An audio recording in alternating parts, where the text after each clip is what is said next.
থেকে নিজেকে উদ্ধার করে যেখানে পরশ পাথর আছে সেটাকে গ্রহণ করতে হবে, জানতে হবে সংস্কৃতির কোথায় কোথায় আমাদের শেকড় আছে, আমাদের অহংকার আছে।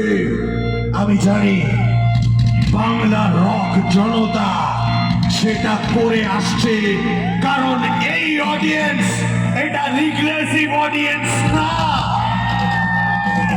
এটা ফেসবুক না।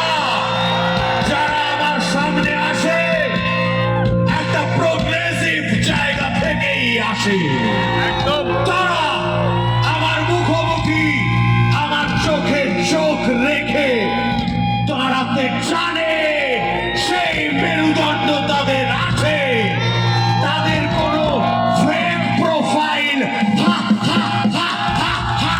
লাগে না। ফসিলসের অনুষ্ঠানের গাড়ি বেরিয়ে পড়েছে। এই গাড়ি আপাতত চলবে এক স্টেশন থেকে অন্য স্টেশনে।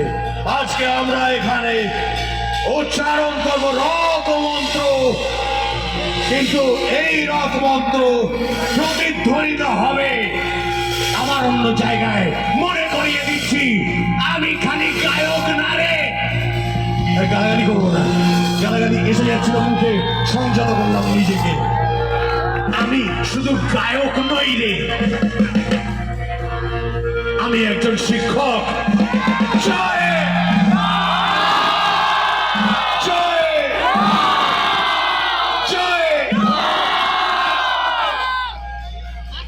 বুঝলে বুঝবে, না বুঝলে না বুঝবে, কিন্তু রক মন্ত্র যেটা আমার অটোগ্রাফের খাতায় তৈরি হয়েছিল সেটা অক্ষতই থাকবে। জয়।